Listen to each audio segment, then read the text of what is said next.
search. People always talk about my come up, cause I've been going on every summer. Pussy wanna talk about numbers, but your manager buying swipe show, so by me ain't nobody out now that can touch us.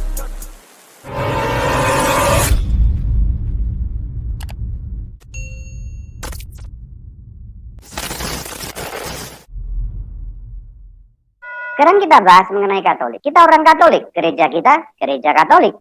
Tapi jangan pernah lupa saudara-saudari. Kalau kita di Indonesia kadang-kadang lupa. Kadang-kadang lupa bahwa Katolik itu Kristen.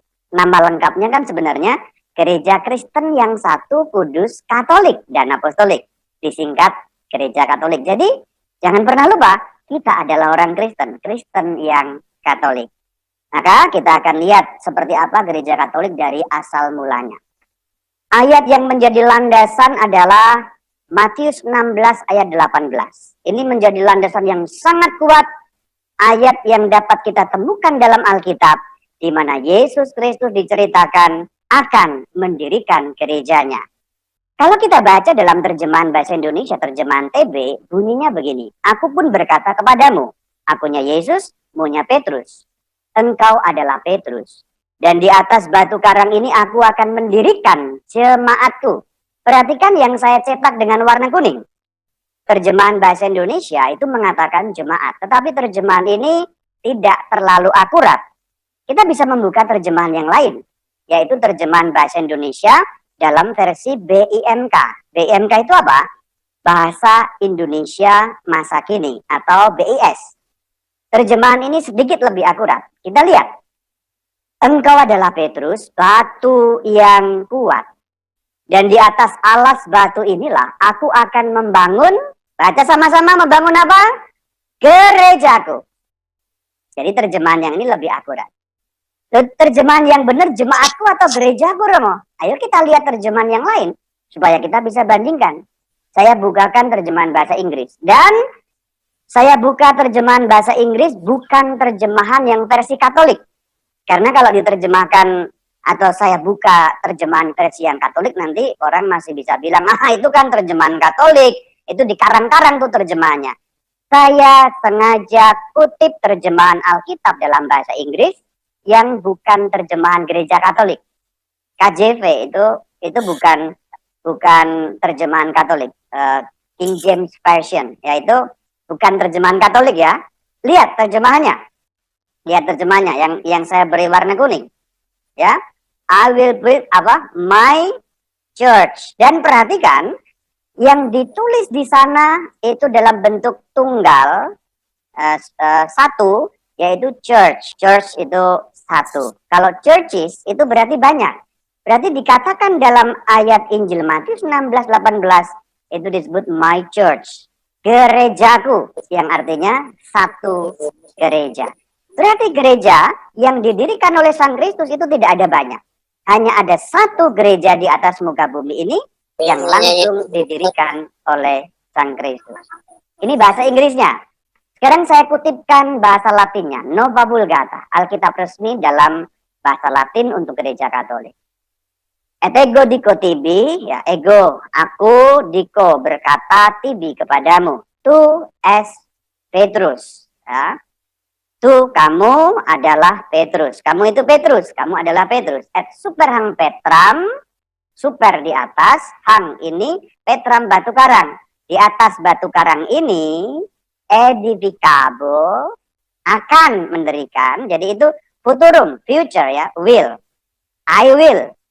Mendirikan Ecclesia Meam. Nah. Terjemahan dalam bahasa Latin yang disebut dalam terjemahan Nova Vulgata. Eklesia itu artinya gereja, itu juga satu. Ecclesia Meam itu gerejaku, my church, jelas. Itu kan Latin, mungkin ada yang menyangka. Itu kan Latin Alkitabnya orang Katolik, oke?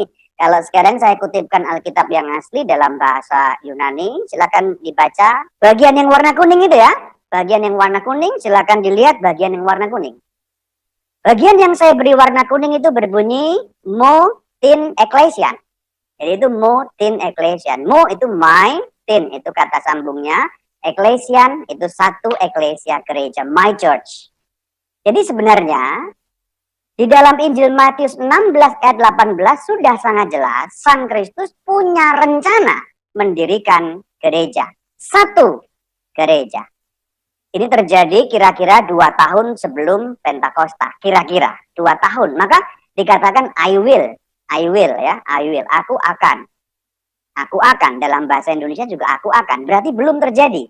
Waktu Sang Kristus berbicara, gerejanya belum ada.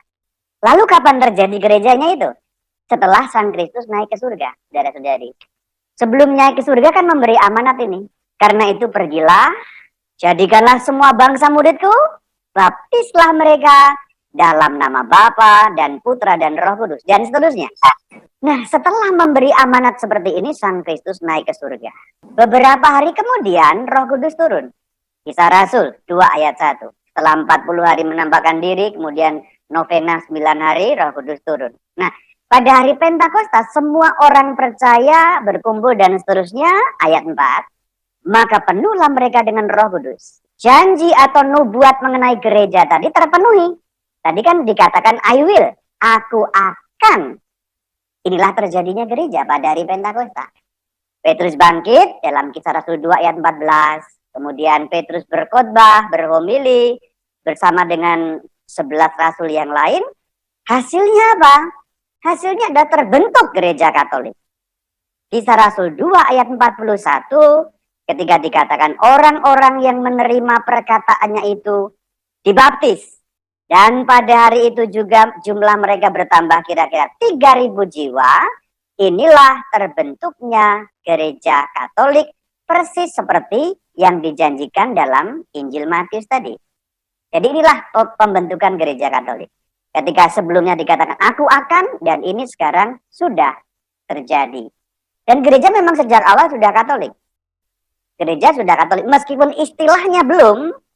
Pada waktu itu nama Katolik belum ada, nama sebagai nama belum, karena baru perkembangan selanjutnya. Nama Kristen pun juga belum ada. Nama Kristen itu perkembangan selanjutnya. Tetapi gereja sudah jelas sudah Katolik dari awal. Anda bisa buka KGK 763 sampai 766 untuk mengecek perkataan saya benar atau tidak. Nah, Katolik, kalau ada yang tanya, Katolik itu artinya apa sih, Romo? Kristen artinya apa? Kristen artinya Kristianos, pengikut Kristus. Katolik artinya apa? Katholos, ya, katholis. Katholon, mencakup semuanya, merangkul semuanya, lengkap, sepenuh-penuhnya. Nah, itu Katolik. Dan gereja itu memang sudah Katolik sejak pada hari terbentuknya. Kita lihat dalam Kisah Rasul, ada buktinya dalam Kisah Rasul. Kisah Rasul 2 ayat 9, 10 dan 11. Jadi siapa yang menjadi anggota gereja dan dibaptis pada hari Pentakosta? Kita lihat. Parsia, Media, Elam, Mesopotamia, Yudea, Kabadokia, Pontus, Asia, Frigia, Pamfilia, Mesir, Libya, Kirene, dari Roma, orang Arab bahkan. Nah, silakan lihat. Jadi pada hari pertama terbentuknya gereja, dengan 3.000 orang yang percaya dan dibaptis, terbentuk gereja Katolik. Katolik artinya merangkul semua, mencakup semuanya, seluruhnya. Dan ini merupakan wilayah-wilayah seluruh dunia. Yang dimaksud adalah seluruh dunia pada waktu itu. Pada waktu itu kalau orang ngomong seluruh dunia belum mencakup Indonesia ya. Karena dunia yang dikenal pada waktu itu adalah dunia seputar Laut Tengah atau dunia seputar Mediterania.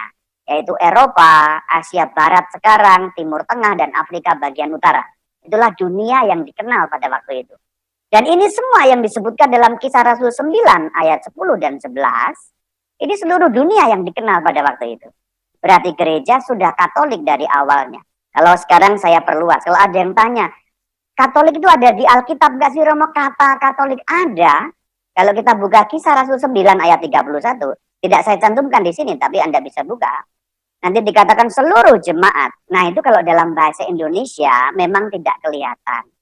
Kalau di dalam bahasa asli Yunani akan kelihatan katholon, katholos, ya. Katholon, katholos, katholos, Katolik. Nah, itulah akar kata dari kata Katolik yang kita pakai sekarang.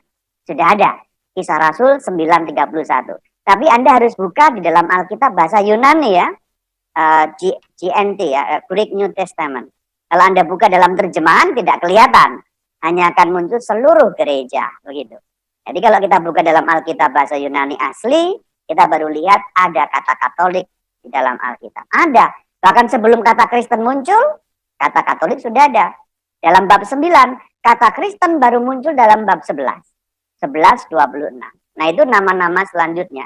Nama yang lebih awal lagi ada, yaitu Jalan Tuhan. Nanti juga bisa klik di YouTube-nya Katkin. Intinya adalah bahwa gereja Katolik itu sudah sejak awal mulanya memiliki anggota dari segala suku, segala bangsa, seluruh dunia. Anda bisa cek di KGK 830 831. Jadi kalau ditanya kenapa kok namanya Katolik? Ya karena mencakup seluruh suku bangsa. Dari awal mulanya terbentuk. Hari Pentakosta 33 Masehi di kota suci Yerusalem.